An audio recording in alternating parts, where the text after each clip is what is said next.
Ego کا مطلب ہے انا پرستی، یعنی خود کو تمام لوگوں سے بہتر سمجھنا۔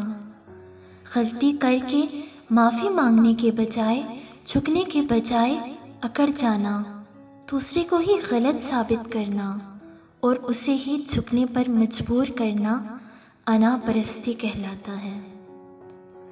دنیا میں 90% ریلیشن شپ ایگو کی وجہ سے ٹوٹتے ہیں۔ یاد رکھیے، ایک انا پرست انسان نہ ہی اچھا دوست بن سکتا ہے اور نہ ہی اچھا فیملی ممبر۔ وہ خود پسندی میں اس قدر ڈوب چکا ہوتا ہے کہ اسے اپنے علاوہ کوئی اور دکھائی ہی نہیں دیتا، اور یوں وہ تمام لوگوں کی نظروں میں اپنی عزت، اپنا مقام گنوا بیٹھتا ہے۔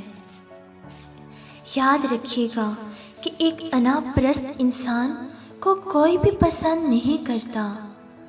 ابلیس کے شیطان بننے کے پیچھے جو مین ریزن تھی نا، وہ بھی انا پرستی ہی تھی، جس نے ابلیس کو قیامت تک کے لیے شیطان مردود بنا دیا۔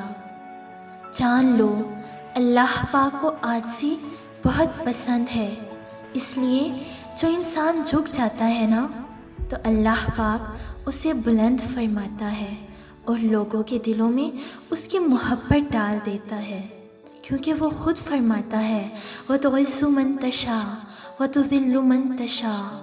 وہ جسے چاہتا ہے عزت دیتا ہے اور جسے چاہتا ہے ذلیل و رسوا کرتا ہے۔